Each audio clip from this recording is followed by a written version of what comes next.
The first time Myra Solano heard the word traded, she was standing in the cold blue light of the docking bay, still wearing the hospital scrubs she'd been working in when they took her. She didn't scream. She'd used up all her screaming in the transport pod. She was 29 years old. She had a half-finished cup of coffee sitting on her desk back at the Meridian General ICU. She had a sister who would water her plants for exactly 1 week before forgetting, and a mother who would cry in that low, steady, dignified way that meant she had already decided grief was appropriate. Myra thought of all of it in the few seconds it took the VETH delegation to sign the exchange documents, and she made herself memorize it, every specific, ordinary detail, because she had learned early, in 12-hour emergency shifts, and in the particular silence of rooms where people were deciding to die, that ordinary details are the only rope you have when the floor falls out. The man who had traded her was named Governor Callum Reyes. He was not a cruel man in the way people think of cruelty. He was the kind of man who sent flowers to funerals and called it kindness, who explained at great length the sacrifices other people would need to make and genuinely seemed to believe he was honoring them by the explanation. He had shaken Myra's hand with both of his before the transfer. He'd said, "You're the best of us, Dr. Solano. I need you to show them that." She had said nothing. She was already deciding what she would need to survive. The VETH Dominion had controlled 7-star systems for longer than humanity had known how to write things down. They were not conquerors in any fashion a human military analyst would recognize. They did not march, did not issue ultimatums in the dramatic sense, did not build monuments to their victories. They simply absorbed. One moment a civilization was independent, the next it was contributing. The word they used for it, translated roughly, meant something like fold. As a seamstress folds fabric into a garment, each piece necessary, each piece changed. Their physiology was bilateral but not symmetrical. 2 pairs of arms, the upper pair longer and jointed differently, ending in the 6-fingered manipulation hands that built their ships and wrote their histories. Their faces were flat and wide, with olfactory organs where a human nose would be, and eyes positioned far enough to the sides to give them nearly 360-degree vision. Their skin shifted pigmentation with mood in the way human skin blooms with emotion. They could read each other with a glance, which meant their culture had developed almost no capacity for concealment. Lying, to a VETH, required a level of physical discipline that most of them simply did not possess. This was the fact that mattered most, though Myra didn't know it yet. The Alpha King Verathsal was not what she expected. None of it was. She had expected a throne room. What she got was a working space, low tables covered in star charts and biological surveys, 3 VETH technicians arguing in clipped rapid tones over a holographic rendering of what appeared to be a dead planet, the smell of something mineral and faintly antiseptic that reminded her, absurdly, of the hospital. Verathsal was standing with his back to her when she was brought in, his upper hands bracketing a display while his lower hands worked a calculation panel, and when he turned, she saw that his skin was the deep copper violet of a VETH in high concentration. They had not been able to tell her much in the transport, but she had gathered enough to know that shade was command, or something close to it. He looked at her for a long time. His olfactory organs flared, which she would later understand meant he was reading her, fear, certainly, and underneath it something he would take 2 days to categorize correctly, determination. He said something in VETH. The translator bead they'd implanted behind her ear gave her. She is smaller than the documentation suggested. The aide beside him responded. The bead rendered it as, humans often are. Myra said, "I can hear you." Both of them turned. Verathsal's skin shifted, a quick ripple she'd later learn was surprise, then something that settled into curiosity. He spoke, and the bead gave her. "You were not told the implant would be active immediately." "No," Myra said. "But I figured the best time to learn about an advantage is when you still have one." The aide's skin went a shade she would learn meant alarm. Verathsal's did something different, a faint pattern she couldn't read yet, moving across his upper chest like light through shallow water. He studied her for another moment. "Bring her something to eat," he said to no one in particular, and went back to his calculations. They gave her a room rather than a cell. She noted the distinction without trusting it. The room had a window that looked out on a fabricated landscape. Veth preferred enclosed environments. She would learn, and their ships carried simulated terrain the way human vessels carried art. She could see what appeared to be a low-gravity meadow, something lavender-gray growing in slow, undulating waves under artificial light, and she stood at the window for a long time pressing her hand against the cold surface and running through everything she knew about the Veth Dominion, which was not very much, and everything she knew about biology and medicine and the way any bodies worked, which was considerable. She ate what they brought her. It was not appealing, but it was caloric, and she needed her brain running. By the second day, she had identified 3 Veth staff members who passed her corridor regularly. She had worked out which of them was carrying a low-grade respiratory infection, from the way the middle one paused twice daily to tilt their head and suppress what on a Veth was the equivalent of a cough. The olfactory organs drawing sharply, the upper shoulders lifting. By the 3rd day she had knocked on her door and held up her hands in the universal gesture of no weapon, nothing hidden, until the guard let her out. "Your colleague is sick," she said to the guard, pointing at the middle aide she'd been watching. "Upper respiratory. It's going to hit their breathing membranes by tomorrow if they don't treat it." The guard stared at her. The aide stared at her. She pointed at her own throat, mimed breathing. Then she pointed at the aide and shook her head slowly. They brought her to the medical bay instead of Verathsal, which was actually better. She got 3 hours with a Veth physician named Kethran, who spoke limited but functional translated standard, and was too professionally irritated by her intrusion to be politically guarded, which meant she learned more in those 3 hours than she would have in 3 weeks of formal diplomatic briefing. The AIDS infection was bacterial. The treatment the medical bay was preparing was too aggressive by half. It would kill the pathogen and damage the breathing membrane tissue in the process, leaving a month of reduced capacity. Myra looked at the compounds involved, matched them to structural analogs she knew, and suggested a modified approach. Kethran dismissed her. She pushed back quietly with specifics. Kethran listened with visible reluctance, tried her approach on the culture sample. It worked in 17 minutes instead of 40. Kethran looked at her for a long time. Her skin did the ripple that meant surprise, and underneath it something Myra would later identify as professional respect, a particular pattern she learned to recognize because she'd worn it herself, in residency, watching a senior surgeon do something she hadn't known was possible. "You are a healer," Kethran said. "I am a healer," Myra said. Verathsal summoned her the next morning. The working space had changed configuration. The star charts were still there but folded back, and the low tables had been cleared to leave a single space where he stood waiting, his lower hands loose at his sides and his upper hands folded in what she'd identified from her reading as the Veth posture of direct address. "I am here. I am not performing. This is real conversation." "You treated my aide," he said. Suggested a treatment. Kethran administered it. His skin moved, that shallow water pattern again which she still couldn't read. Why? She thought about that for a moment, the way she thought about questions from patients who were actually asking something else. Not the surface question, but the one underneath it, the one they couldn't quite voice. "Because she was sick," Myra said, "and I could help. That's the only reason I ever need." The shallow water pattern moved again, and she decided to try something. "What does that mean?" she asked, gesturing at his chest. "That pattern you're doing." He went very still. She pressed it. "I've been watching your skin since I got here.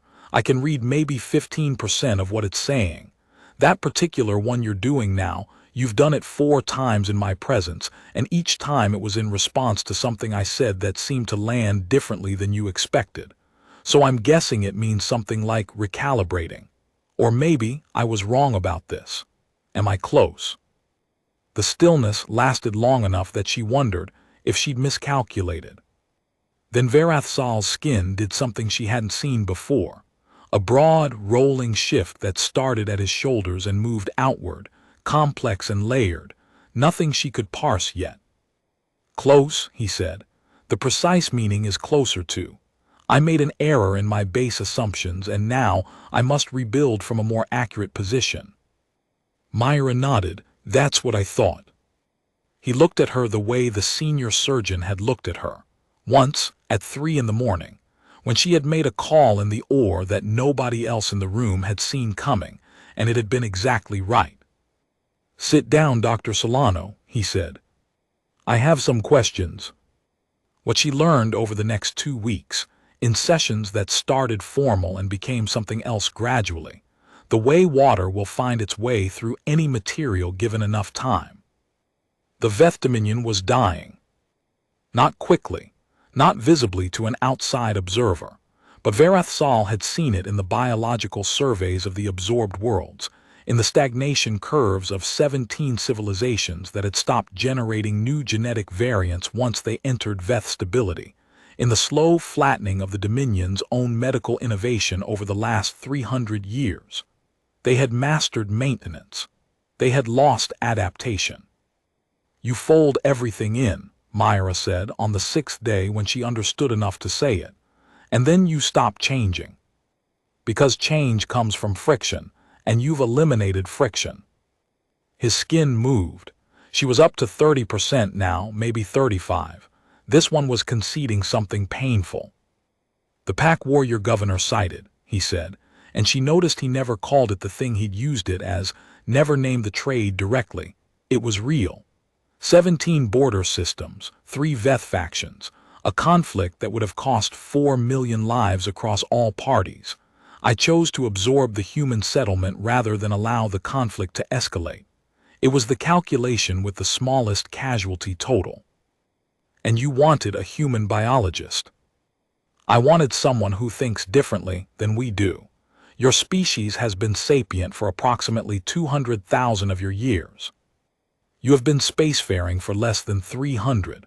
In that gap between your biological age and your technological age, you retained something, some cellular pressure, some evolutionary urgency that we have processed out of ourselves."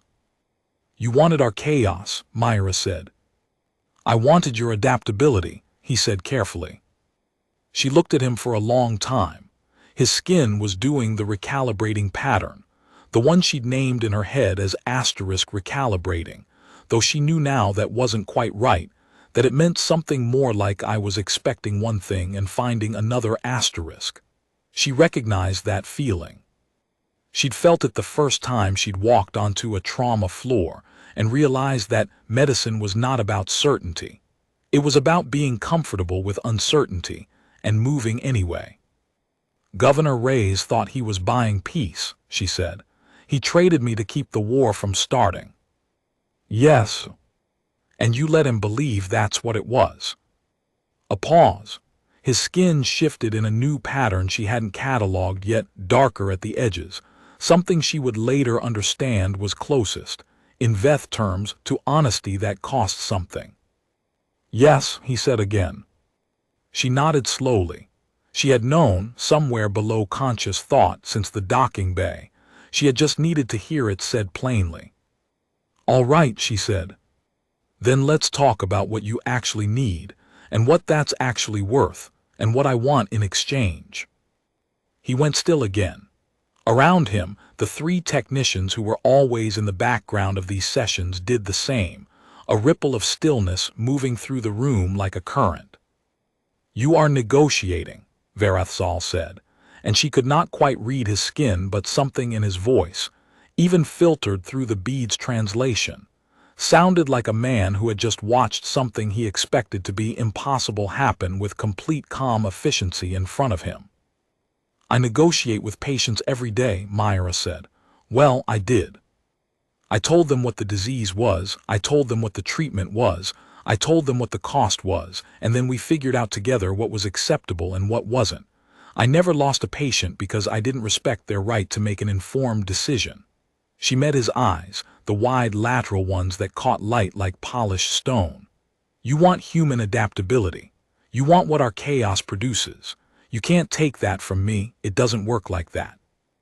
It's not in my genome as a sample to sequence. It's in the way I think. In the way we think.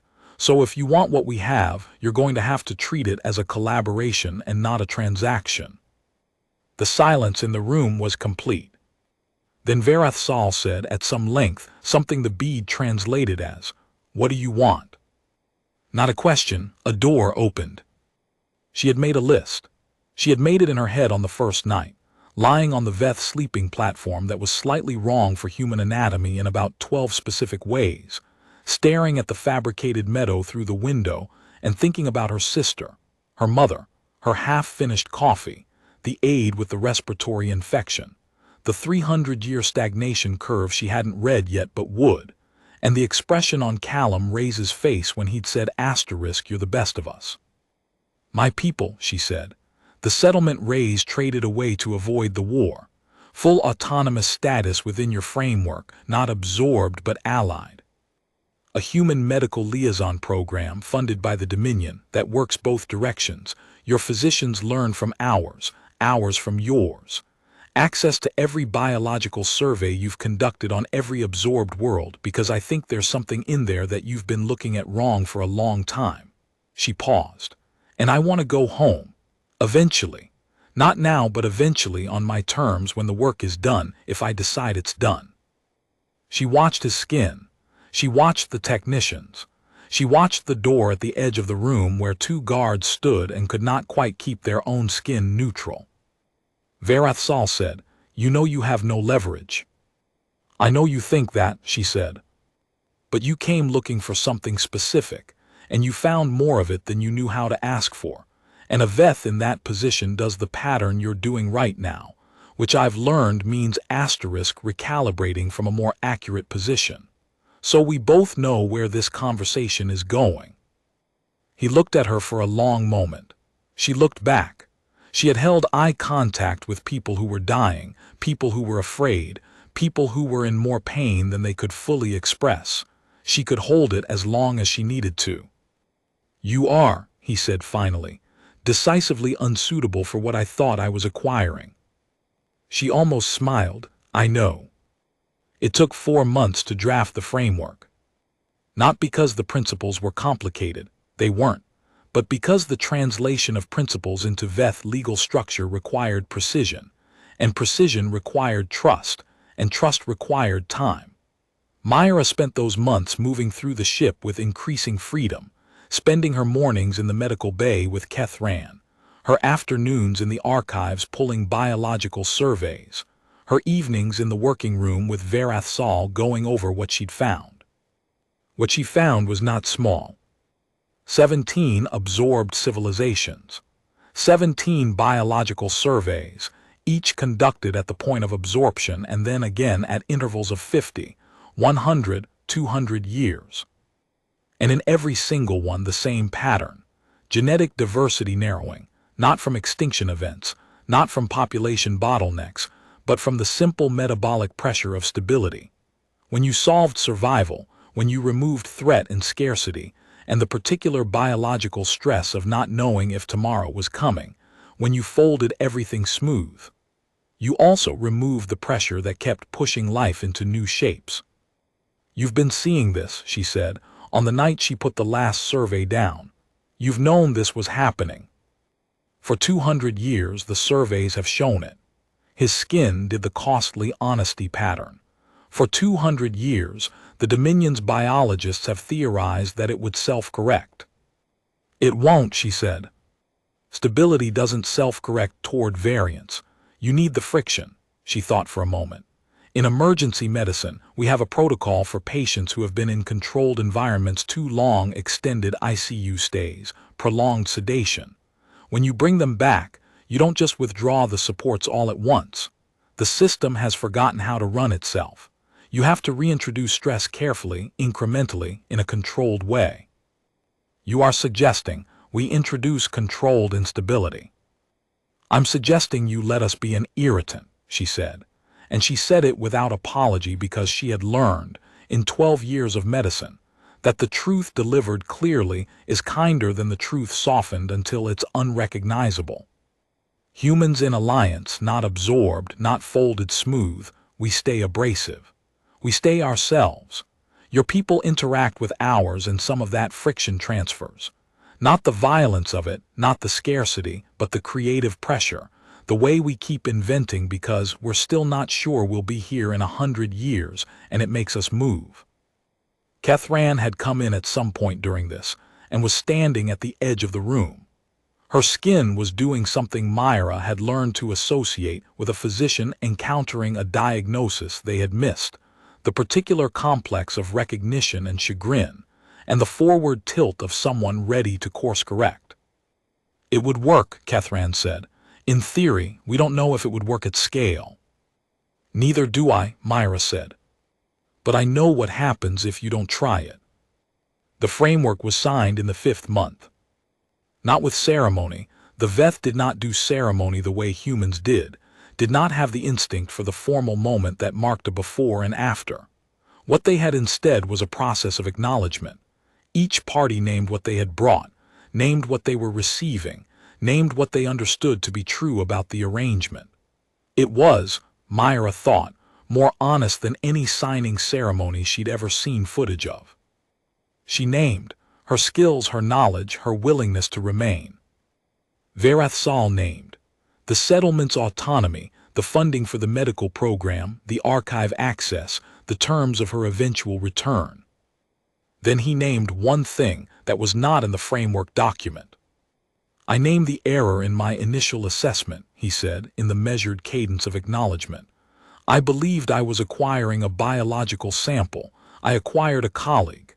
His skin did the recalibrating pattern, slower than she'd ever seen it, all the way down to its proper shape. I named this as a correction I am glad to make. Myra said nothing for a moment. She was thinking of the docking bay and the cold blue light, and the word asterisk traded spoken over her head while she stood in borrowed hospital scrubs. She was thinking of Callum Ray's hands around hers, and you're the best of us. She was thinking of her half-finished coffee, which had certainly been thrown away by now, and the plants her sister had probably forgotten, and her mother's dignified grief that she would need to call home and interrupt. She was thinking of Kethran, who had called her colleague in the medical bay 3 months ago and meant it as grudgingly as anything she'd ever heard, and now sat in the corner of the working room and called her colleague and meant something else entirely. She said, I named the thing I brought that I didn't intend to bring. Verathsal looked at her. Stubbornness, she said. Humans call it that. It's the thing that makes us keep pushing after the logical stopping point. It's not strategic. It's not heroic, it's just what we do when we decide something matters. She met his wide, light-catching eyes. I didn't decide to negotiate. I didn't decide to make a list. I didn't decide to read your aide's respiratory infection from across a hallway. I just do those things, because they're the things that are in front of me and I don't know how to not try. His skin moved in a pattern she hadn't seen before. She watched it move and tried to parse it and couldn't, quite, and so she asked, because by now asking was something she could do easily. What does that one mean? He was quiet for a moment. Then he said, the closest translation is, this is what I did not know I was looking for. 3 months later, the first human-Veth medical exchange cohort shipped out 12 humans in one direction, 12 Veth physicians in the other. Myra was in the docking bay when the human team arrived, watched them come down the ramp in the cold blue light of the bay that was the same blue as the light on the day she'd arrived, watched them look around with the wide-eyed combination of fear and forward momentum she recognized, because she'd worn it herself. She introduced herself. She showed them the medical bay. She showed them Kethran, who had prepared a formal greeting that was 3 sentences long and completely professional, and who had been composing it, Myra knew, for a week.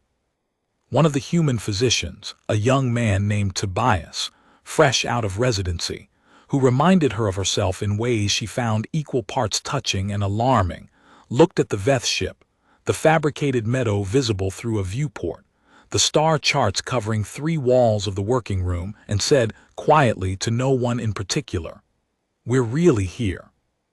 "We are," Myra said. He turned to look at her, and she could see the next question forming, the one all of them would have sooner or later. How do we do this? What do we do first? What are the rules? She knew the answer. She'd known it since a docking bay and a cold blue light and a word spoken over her head. "You be yourselves," she told them, completely and without apology. "You ask every question you have. You push back when something doesn't make sense. You bring everything uncomfortable and awkward and particular about being human into every room you walk into." She looked at them, 12 faces, 12 varieties of afraid and ready, the specific human combination that she'd spent 5 months learning to see clearly from the outside. "That's what they're here for. That's what we're here to give them." Tobias said, "That's it." "That's everything," she said. "It's the hardest thing there is." Myra sent a message home in the 6th month. Personal frequencies, Dominion relayed, a 2-week transmission lag that meant her mother's response would arrive while she was asleep, and she'd wake to her voice like finding something she'd left in a coat pocket. She sat in the working room, her working room now, the configuration having shifted over months until it was half hers in a way that had happened without either of them deciding it. And she recorded. "Okay, I know that's the first thing. I'm okay and I'm working and I'm not going to be home as soon as either of us thought, but I'm going to be home." She paused. "Tell Elena the plants are probably gone, but I'll get new ones. Tell her I said she has terrible plant instincts and I love her." Another pause. "I've been thinking about what it means to be good at what you do in a place where no one speaks your language and nothing works the way you expect it to. I think it means you just keep doing it. You just keep being what you are. And eventually the place starts to understand what that is, and then something changes in the place, but also in you. I'm not the same as when I left. I don't think that's bad." She stopped, thought about it. "I'm sending this through the Dominion relay, which means Verathsal's communications team will log it, which means if I say anything impolitic it'll be in 17 archives. So I'll just say, the work is real and it matters, and I didn't choose to be here, but I've chosen to stay, and that difference is everything." She ended the recording. Sat in the room with the star charts and the soft machinery hum of the ship, and the faint smell of mineral antiseptic that she'd stopped noticing 3 months ago, which meant she'd started to call it familiar. From the doorway, "You're recording again." She didn't turn around. She'd learned to hear Verathsal's particular walk, the slight asymmetry in his lower hand placement that came from an old joint injury, the quiet that preceded him because he moved with the deliberate stillness of someone who'd spent a lifetime in close quarters and learned not to startle people. Monthly message home. "Your mother and my sister, who has killed my plants."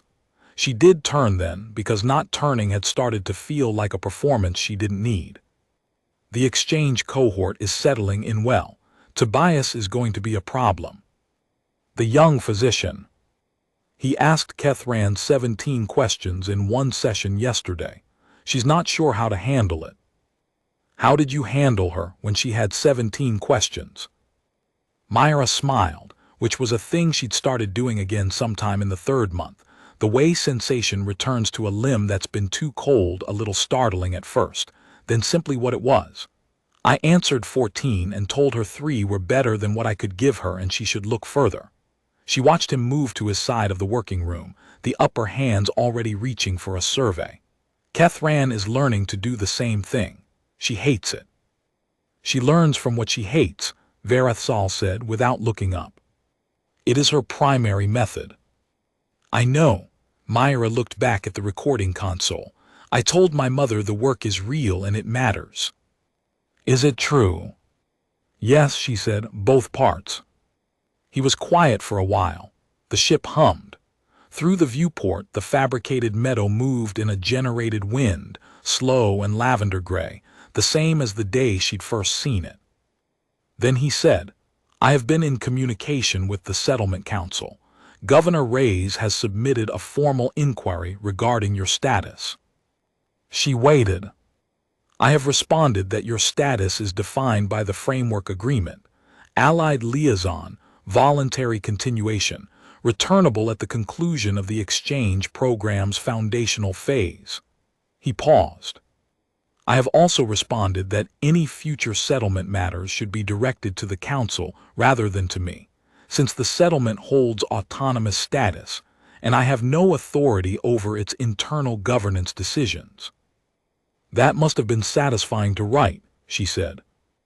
The shallow water pattern moved across his chest, asterisk recalibrating, but the version she'd learned to read as something lighter than that, almost like the Veth equivalent of amusement. "It was accurate," he said. "I find accuracy satisfying." She thought about Callum Ray's reading that response in his office somewhere. The settlement he'd traded to keep the peace now beyond his reach to direct.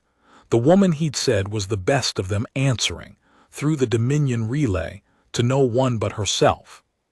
She thought about what it must look like from his angle. She decided it looked like what happens when you trade someone who refuses to be traded. In the 7th month, Kethran made a discovery.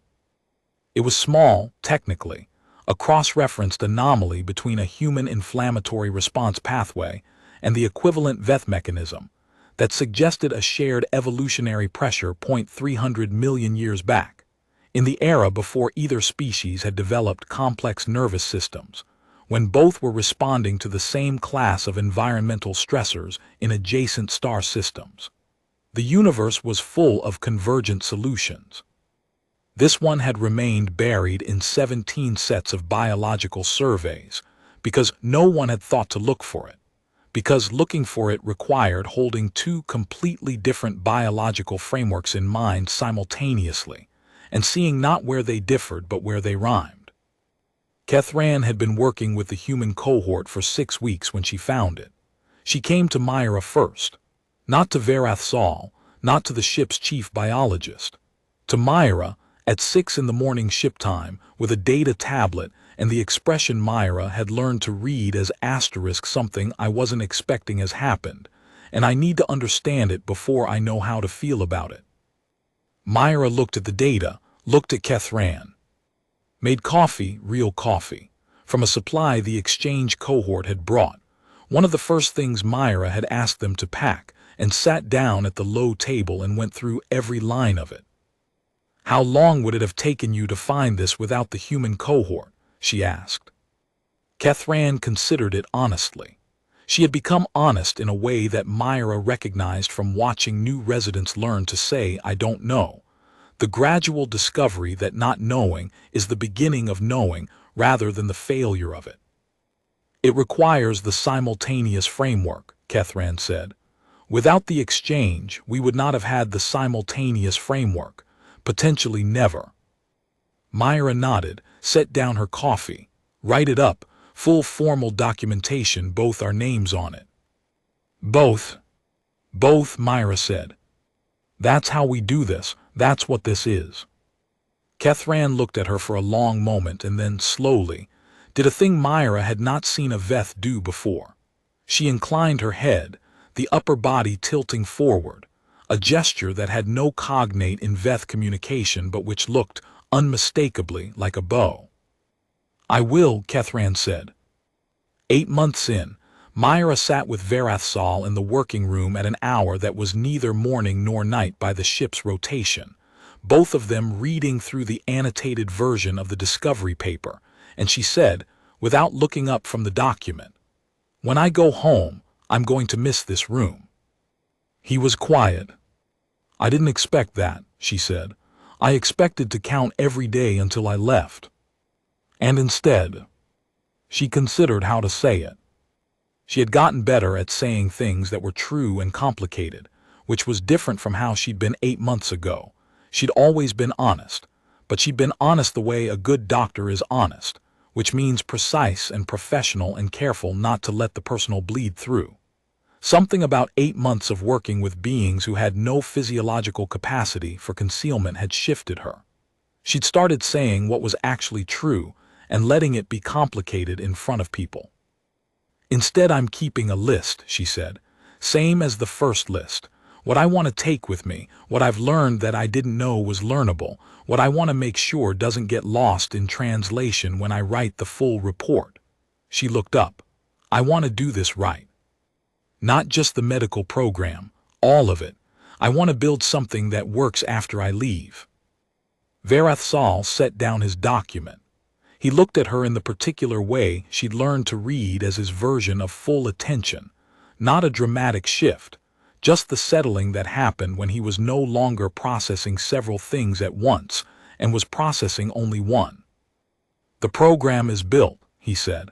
"What remains is the documentation, the second-year planning, the expanded cohort selection." "I know I'm not asking for more time." She held his gaze. "I'm telling you that when I go home I'll continue the work from the other side. I'll send you the best people we have. I'll keep reading your surveys. I'll be reachable. You are committing to a relationship between our peoples that outlasts your presence here." "I'm committing to the thing I built," she said. "That's what you do with things you build." His skin moved, slow, complex, the full version of the pattern she'd first seen in the docking bay on the day she'd arrived, that she'd been parsing in increments for 8 months. She watched it complete its movement, and then she knew what it meant fully for the first time, all of it at once. "I was expecting one thing, and I found another, and the thing I found is more than what I was looking for, and I did not know that I would be grateful." She said, "I can read that one now." "I know," he said. "You have been able to for some time. I know because your expression changed." She almost asked what her expression had done. Then she decided she could guess. She left in the 10th month. Kethran was in the medical bay and couldn't come to the docking bay. There was a procedure she couldn't leave, which was exactly how Myra would have wanted her. In the middle of the work, uninterruptible, exactly the physician she'd been becoming for 10 months. She sent a message. Myra read it on the way down the corridor. "You said once that medicine is not about certainty. It is about being comfortable with uncertainty and moving anyway. I have been teaching this to the cohort. They say it sounds like something their instructors told them. I did not tell them where I learned it." The docking bay was the same cold blue light as always.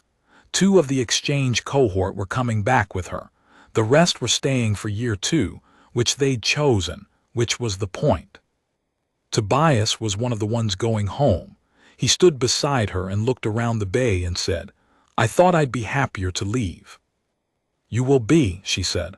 "Once you're home, then you'll be exactly as happy to leave as you expected." He looked at her sideways. "Is that how it worked for you?" She thought about the working room, the star charts, the mineral antiseptic smell, the fabricated meadow moving in its generated wind. "Ask me in a week," she said. Verathsal was there. She had not expected him to come to the bay. He was not ceremonial. The Veth did not do ceremony. But he was there, standing to one side with his upper hands folded in the posture of direct address, and his skin in a neutral resting pattern that she knew now meant he was working to keep it that way. She walked over to him. She said, "Don't let the surveys go unread. The ones from the absorbed worlds, the post-absorption intervals. Keep pulling them." "We will." "And the cohort, the second-year ones, make sure Kethran has input on the selection. She knows who to look for now." "She does." "And Dr. Solano," he said gently. She stopped. "The work," he said, "will continue. You built something that continues." His skin moved the recalibrating pattern, the one she'd seen 100 times but slower than she'd ever seen it, all the way down to its completed shape. "That is what you do with things you build." She looked at him for a long moment, the wide lateral eyes that caught light like polished stone.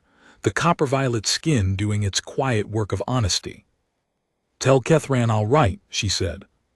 "She will not respond promptly," he said. "She has poor correspondence habits." "I know," she stepped back. "I'll write anyway." The loading ramp was behind her. The cold blue light. Tobias and the others waiting, earthbound, carrying 10 months of something that had no name yet in any language either species spoke. She didn't look back as she walked up the ramp. Not because she was done with it, but because she'd learned, in 12 years of emergency medicine, that the best way to carry something important is to look straight ahead and trust that it's with you. It was. Governor Callum Ray's received the official framework documentation 4 months after it was filed. He read it in his office, where someone had replaced the half-finished coffee that had been sitting on Myra Solano's desk when they took her, because offices do not hold the shape of the people who left them. He read the terms of the settlement's autonomous status, the medical exchange program's funding structure, the position of allied liaison, and at the bottom, in the standard Dominion acknowledgement format, a single recorded line from the Alpha King Verath Sol's formal naming. "The human brought something I did not know I was looking for. I name this as a gift, unintended and unrepeatable, and I name the giver as a colleague of the Dominion in full standing, by her own choice, on her own terms." Ray set the document down. He sat for a long time. Then he wrote, in the response field, the only thing he could think of to say, which was also the truest thing he'd said since the docking bay. "She always was." There was a particular thing that happened in year 2 of the exchange program that nobody planned and nobody could have predicted, which meant that when Myra heard about it, she was not surprised at all. One of the second-year cohort, a young woman named Dr. Priya Anand, pediatric specialist, who had been on the Veth ship for 4 months, had been working with a Veth medical technician named Orathvel on a pediatric equivalent survey, cataloging developmental stages across the absorbed civilizations the way Myra had cataloged the adult variance patterns. They had been arguing for most of those 4 months, loudly and in the professional sense, about the correct interpretation of a developmental window in Veth juvenile biology that the existing literature classified as dormant. Priya thought it was not dormant. She thought it was active and suppressed, and she had the temerity to say this loudly to Orathvel, who was a 30-year veteran of Veth developmental science and had not been argued with about the foundational literature in approximately 30 years. Orathvel had been furious. Priya had continued arguing. She had sent Myra 3 messages over the course of 2 weeks that could be summarized as, "He's wrong, I'm right," and he has never in his life met someone who won't back down, which Myra had read with the specific warm recognition of someone looking at a photograph of themselves from 10 years ago. She had written back, "Keep pushing, be precise. Make him show you the original data, not the interpretation." What happened was that Orathvel had, eventually, showed Priya the original data from the developmental survey conducted on a species called the Seth Muron, absorbed 300 years ago. And in that original data, not the summarized version, not the literature interpretation, but the raw biological readout, there was a clear signal that had been classified as artifact and therefore discarded from all subsequent analysis. It was not artifact. It was the developmental window, active, not dormant, suppressed by the stability conditions of Dominion absorption, not because the Dominion had done it intentionally, but because stable environments don't call that window open. It needed pressure to open. It needed the specific biological signal of uncertainty, of not quite enough, of the particular cellular chemistry that happens when an organism is in an environment that is not yet fully safe. Which is to say, it needed exactly the conditions that had been eliminated from every absorbed civilization within 2 generations of absorption. Which is to say, the Veth Dominion had been, for 300 years, inadvertently closing a developmental window in every species it absorbed, including, eventually, its own. Priya's paper, co-authored with Orcs, who had the intellectual honesty of a physician who had learned from his mistakes and the professional credibility to make the finding land, was the single most significant piece of biological science published in the Dominion in 200 years. Myra read it at her desk at Meridian General, where she was back on rotation 3 days a week and doing remote consulting for the exchange program the other 4. And she read it twice, and then she sat for a while with her hand around a cup of coffee that was, for once, not going to go cold and unfinished. And she thought about the aide with the respiratory infection and the cold blue light of the docking bay and the fabricated meadow she had stood at the window watching for 10 months. And she felt something she didn't have a clean word for, not pride exactly, not vindication exactly, something closer to the satisfaction you feel when a long diagnosis finally resolves, and you understand not just what was wrong but why, and the why is something you can use. She wrote to Kethran, "You trained her." Kethran wrote back 4 days later, which for Kethran was prompt. She argued with everything I told her until I proved it. I found this exhausting and then I found it instructive. I believe this is what you intended. Myra wrote back it was. The question she got most often in the year after she came home was some version of, "How did you change their minds?" She always said the same thing, which was also always the true thing. She hadn't changed their minds. She'd done the work in front of them. She'd been exactly what she was without modifying it for palatability, and the work had done what good work does, it had made itself undeniable. People found this unsatisfying because it didn't have a trick in it. They wanted a method, a technique, the particular clever thing that had turned the most powerful ruler in 7-star systems into an ally. They wanted to be able to replicate it strategically, which was the kind of thinking that had led Callum Reyes to decide that trading a person was a reasonable diplomatic calculation. What she said when she was pushed past the first answer, "The Veth can't lie. Their skin gives them away every time. So they built a civilization on honesty because they had no other option. And the first time I was just honest with them, not diplomatic, not strategic, just genuinely, uncomplicatedly honest about what I saw and what I could do and what I needed. They didn't know what to do with it. They thought it was a tactic." She would pause here, remember Verathsal's skin doing the recalibrating pattern for the first time. But it wasn't a tactic. It was just me doing what I do. And eventually they understood that, and that was when everything changed.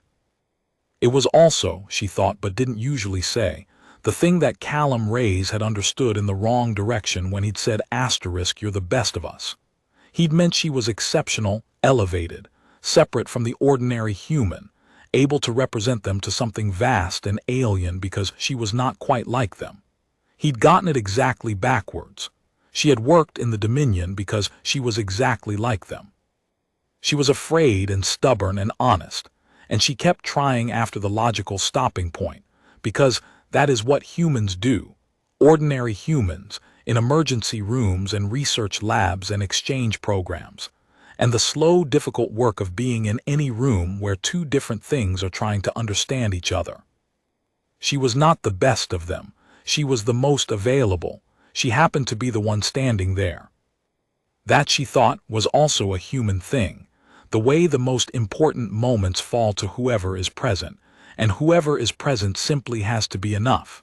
In her experience, they usually were. Verathsal visited Earth in year 3. Not an official visit.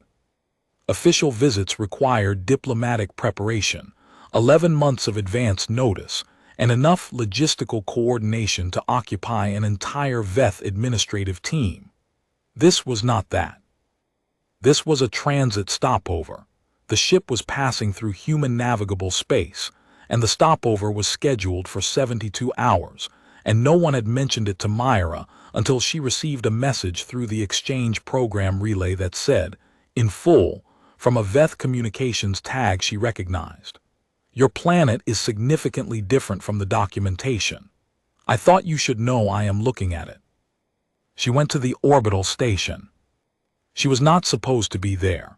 The access was technically restricted to exchange program personnel and diplomatic staff. But she had written, over 3 years, enough letters to enough people in enough positions that she was able to get through 3 checkpoints before anyone thought to formally ask her what she was doing.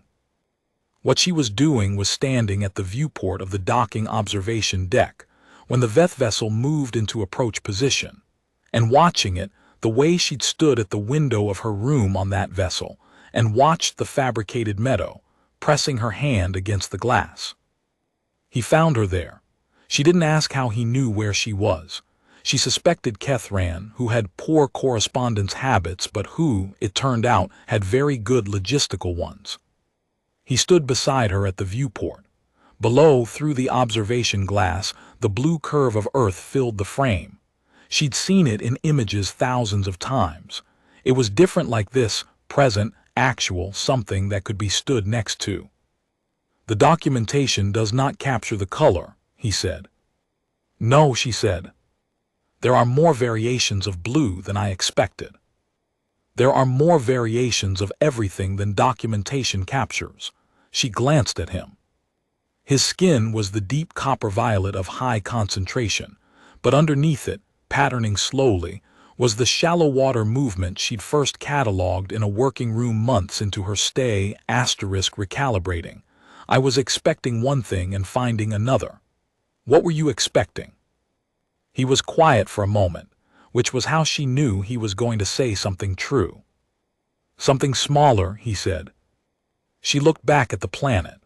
The blue and the white of the atmosphere moving over it, and the edges of the continents, not the lines on maps but the actual texture of them, visible even from here if you knew what you were looking at.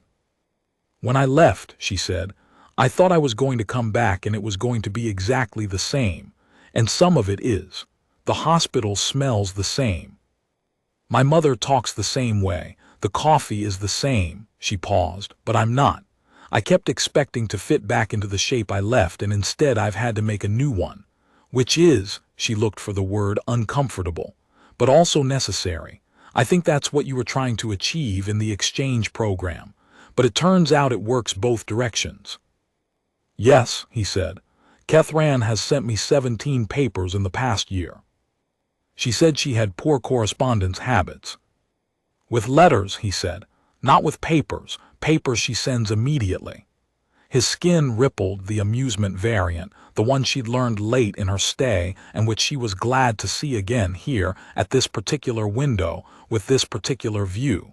"She has also sent me a number of your messages." "The ones you sent her." Myra turned to look at him fully. She wasn't supposed to do that.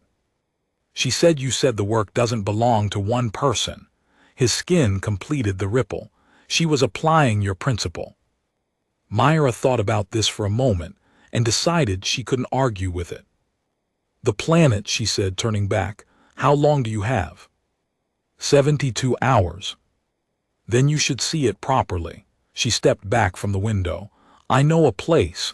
The documentation definitely doesn't capture it." He looked at her, the wide lateral eyes, the skin doing the full recalibrating pattern all the way down to its settled shape, the expression she'd spent 10 months learning to read as asterisk.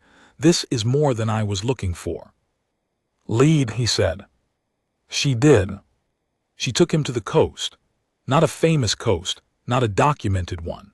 A small stretch of shore 4 hours from the city where she'd grown up, where the water was cold enough to hurt and the rocks were sharp, and the sky did that particular thing in the late afternoon, where the light came in at such a flat angle that everything became simultaneously brighter and darker, the shadows longer than the objects that cast them.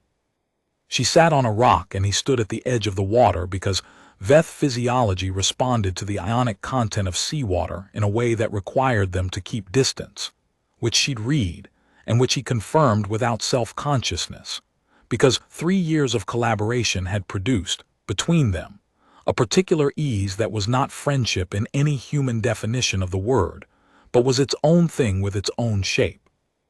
The waves came in, the light moved. He said, This is what the surveys cannot record. No, she agreed. They can record the chemical composition of the water and the spectral analysis of the light and the frequency of the wave patterns. They cannot record what it feels like to sit next to it. You missed this, he said, not a question. Every day. She picked up a stone, small, flat, the particular kind, and turned it over in her fingers. The program, Kethran and Priya's paper, the second cohort, that's all real and it matters. But this, she gestured at the water, the light, the sharp, cold smell of it, this is also real. Both things can be real at the same time.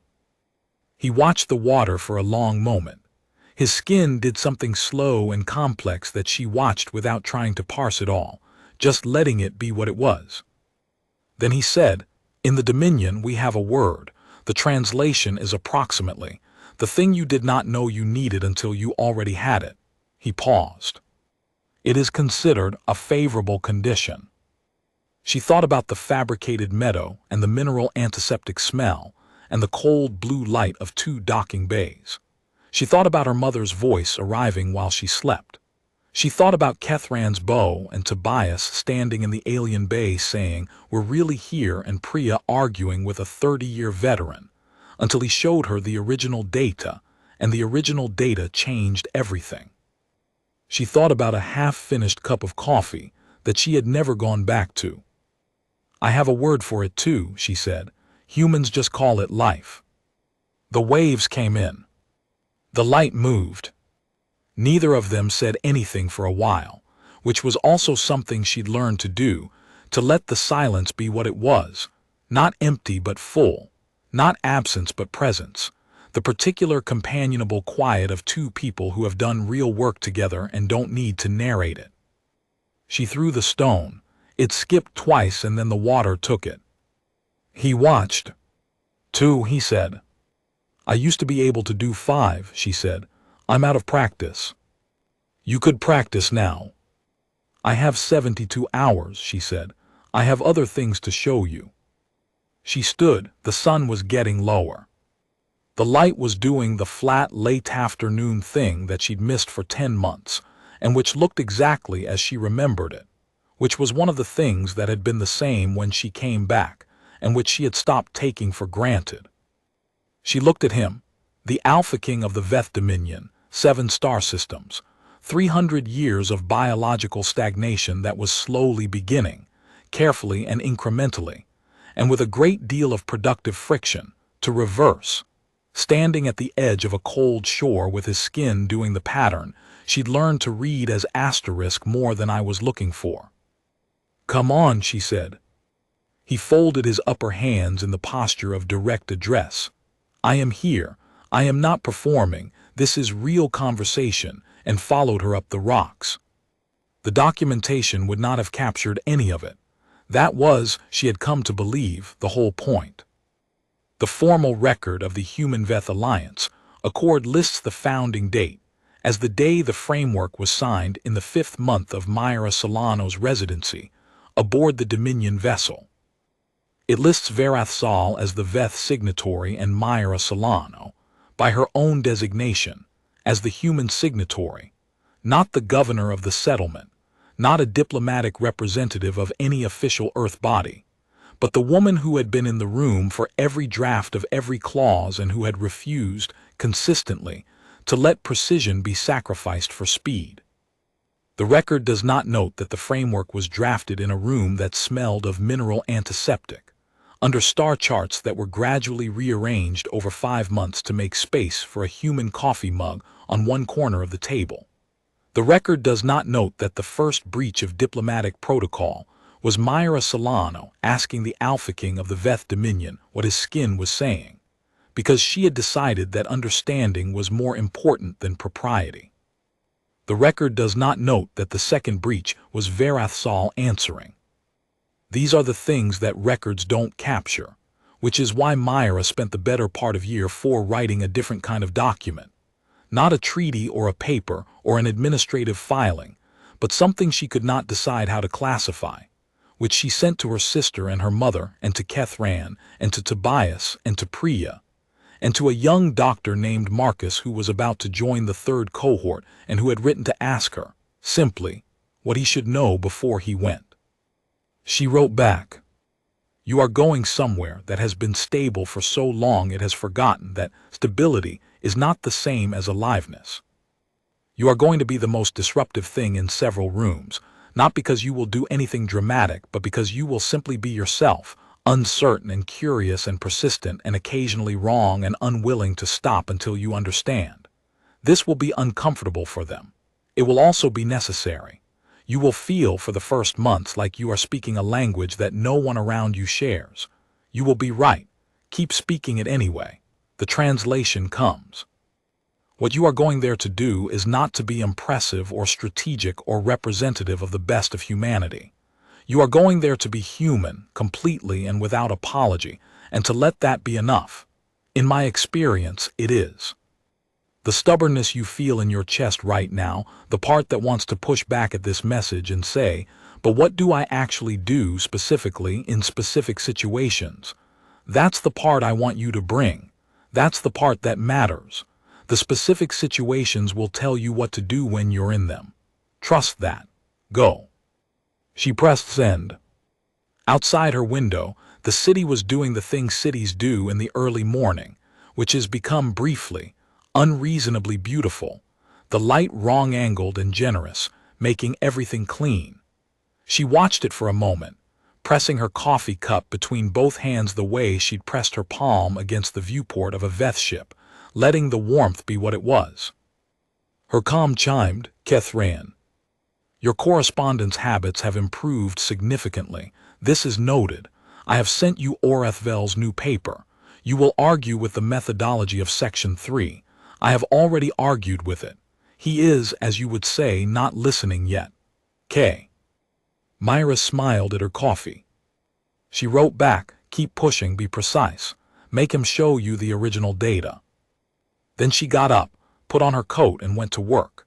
There were patients waiting and a cohort debrief at noon, and a message from the Dominion relay that she would read on her lunch break, and somewhere in the outer systems, a fabricated meadow moving in a generated wind under artificial light that she had stood at a window and watched for 10 months, which was still moving, she knew, the same as when she'd left it. Some things you carry and some things you leave, and the trick, the human trick, the particular stubbornness of it is knowing which is which, and carrying what matters and leaving what is already in its own way safe. She walked out into the morning, and the light came in at its flat, generous angle, and everything was exactly what it was, ordinary and unrepeatable and enough.